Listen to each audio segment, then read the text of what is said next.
C ಇವಾಗ ಸ್ವಲ್ಪ ಜನ ಯೋಚನೆ ಮಾಡ್ತಾ ಇರ್ತಾರೆ, ನನ್ನ ಸಂಬಳ 50,000, ನಾನು 20,000 ಖರ್ಚಿಗೆ ಇಟ್ಕೊತೀನಿ, ಒಂದು 10,000 ನಾನು ಸೇವಿಂಗ್ ಮಾಡ್ಕೊತೀನಿ, ಹಿಂಗೆ ಮಾಡ್ಕೊತೀನಿ, ಹಿಂಗೆ ಯೋಚನೆ ಮಾಡ್ಕೊಂಡು ನಾನು ರಿಚ್ ಆಗಿಬಿಡ್ತೀನಿ ಅಂತ ಅನ್ಕೊಂತಾರೆ ಅಷ್ಟೇ. ಬಟ್ ಹಂಗಿಲ್ಲ ಅಮ್ಮ, ರಿಚ್ ಆಗೋದು ನೀನು 20,000 ಖರ್ಚಲ್ಲೂ ನೀನು ಕಡಿಮೆ ಮಾಡಿ ಡೈರೆಕ್ಟ್ 20,000 ಸೇವಿಂಗ್ ಅಲ್ಲೂ ಮಾಡಿದ್ರೆ ನೀನು after period of time inflations ಇಂದ ಆಮೇಲೆ ಏನೇನೋ ಲೈಫ್ ಕಮಿಟ್ಮೆಂಟ್ಸ್ ಇಂದ 100% you will not become rich. People are earning that in 1 single day. So ನೀವೇನ್ ಯೋಚನೆ ಮಾಡ್ಬೇಕಂದ್ರೆ, ನಾನು 50,000 ದುಡಿತಾ ಇದ್ದೀನಿ, ನಾನು ಅದನ್ನ ಹೆಂಗ್ 1 ಲಕ್ಷ ಮಾಡೋದು, ಅದ್ ಹೆಂಗ್ ನಾನು 5 ಲಕ್ಷ ಮಾಡೋದು, ಅದು 10 ಲಕ್ಷ ಹೆಂಗ್ ಮಾಡೋದು, ಅಲ್ಲಿರೋದು ಗೇಮು. ಅದ್ರ ಮೇಲೆ ಫೋಕಸ್ ಮಾಡಿ. ಸೇವಿಂಗ್ಸ್ ಇಂದ ಏನೂ ಆಗಲ್ಲ.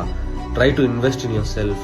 10,000 ಸೇವ್ ಮಾಡೋ ಬದಲು, ಬ್ಯಾಂಕಲ್ಲಿ ಇರೋ ಬದಲು, ಇಲ್ಲಾಂದ್ರೆ ಯಾವುದೋ ಒಂದು ಕಾಂಜಿ ಪಿಂಜಿ 1-2-3% ಬರೋ ಬದಲು ಇಂಟ್ರೆಸ್ಟು ನೀವು ನಿಮ್ಮ ಮೇಲೆ ಇನ್ವೆಸ್ಟ್ ಮಾಡಿದ್ರೆ ಅದಕ್ಕಿಂತ ಡಬಲ್ 3 ವ್ಯಾಲ್ಯೂ ಯಾವುದ್ರಲ್ಲೂ ಕೊಡಲ್ಲ.